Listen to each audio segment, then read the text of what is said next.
Today I've got an interesting video for you. We're going to do a quick little segment on gas versus electric partner saws. These are the two saws we're going to put head to head. The gas saw is the Stihl TS420. It's been around for forever. They're super common. Everybody's used one, and it's probably one of the more common partner saws I've ever seen out there. The Milwaukee's a little more new to the stage. It hasn't been around as long, but it's not brand new either. This is the second generation saw, and so Milwaukee's got some experience in this department now. I've never done any kind of comparison between the two direct head to head like we're going to do today, so it'll be a surprise to me as much as it is to you as to how things turn out. We're going to race the saws, do a time trial. We're going to see what the battery life is on the electric saw, and then finally we're going to weigh the two saws and see how they compare on that note. Right here is our racetrack. We got to make a cut here all the way along the end of these three parking spaces. Should be 18, 20 feet, something like that total. But I went ahead and I scored it because I made the mark with a chalk line, and we're going to be cutting with water, and I didn't want the water to wash the chalk away. For the time trial, I've got two racetracks set up. We've got a start line, finish line, start line, finish line. What we'll do is we will plunge in right here with the axle directly over top of the line. And then we'll cut forward until the axle is directly over top of the finish line. We'll do that for both these spots. They're 16 inches apart, so the cuts will not interfere with each other. Each one of these lines is 18 inches apart. These two and these two. First up is the Stihl. I got this thing all warmed up and ready to go. Let's jump right into it. Well, folks, I actually messed up a little bit. I made the first cut with the gas saw, and I just pushed it too hard, and I stalled it, and stalled the blade anyway. And that, I didn't want that to throw off the time. So I went ahead and made another race course. So we got this one to work with. Just ignore the fact that that one's already wet and cut and nasty.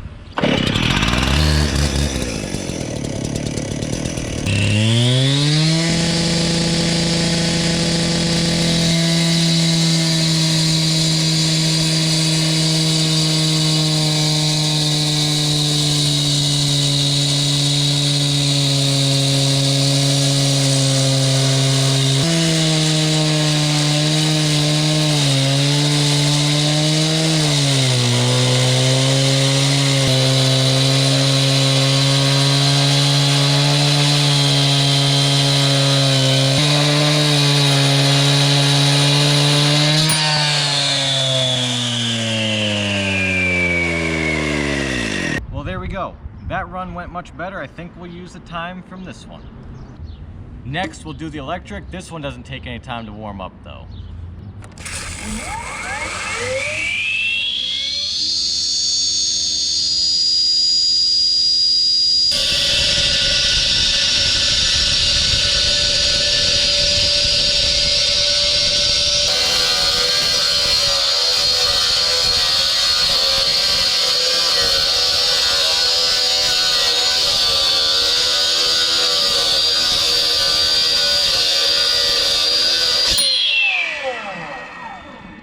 It also doesn't take nearly as long to spin down either. That's nice.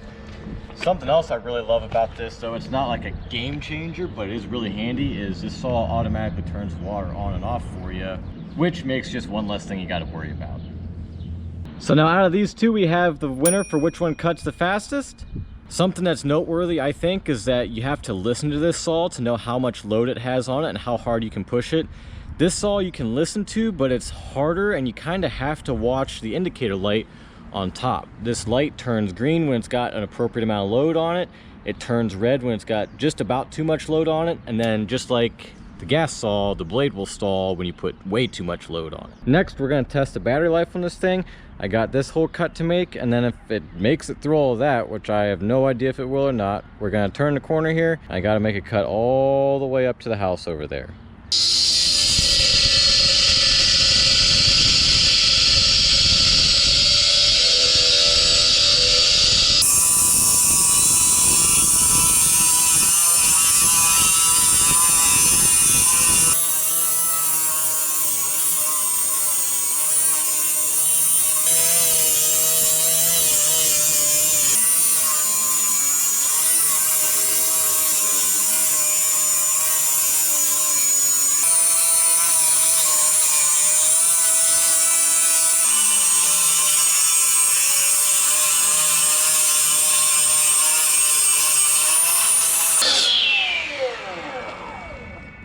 Well, we made it to the corner with no problems. I'm gonna go ahead, turn the corner here, plunge in again, and head that way.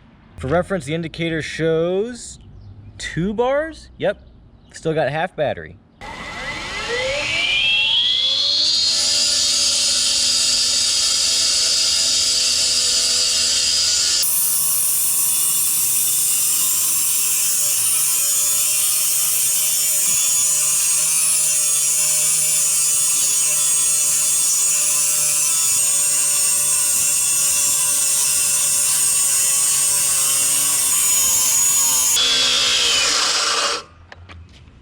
Alrighty folks, that's where she quit. So that's about 7 feet from the corner, and the corner was 14.5 feet from where we started back there. So right around 21 feet is how far it made it in this blacktop. I think Milwaukee says on their website this thing will cut through 14 feet of concrete, and concrete is harder and tougher to cut than blacktop.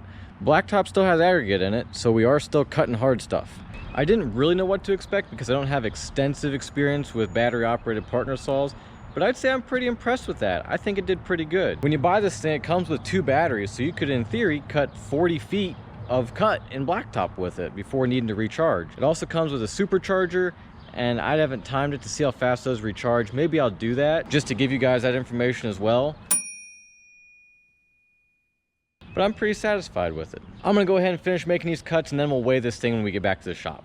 Alrighty folks, we're back at the shop, and I want to hurry up and get these things weighed before it gets dark on us here, just at the end of the day, trying to wrap this thing up for you. As you can see here folks, we got a nice proper scale set up. Got our scale hanging right here. Let's see what these things weigh. Okay, I got the scale zeroed with the weight of the rope and the hook on there. So let me hang up the steel first. I kind of think it's going to be a little bit less than the Milwaukee. I'm not sure by how much. We'll see. Here we go.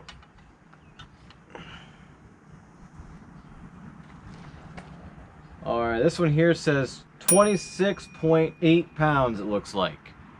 So quite a bit than most chainsaws. Alrighty, here we go. I'm super curious. 33.2. So that's like a solid 6.5 pounds or so difference, which is a lot. That's not to be unexpected though. The power to weight ratio difference between gas and electric batteries, lithium ion batteries, is huge.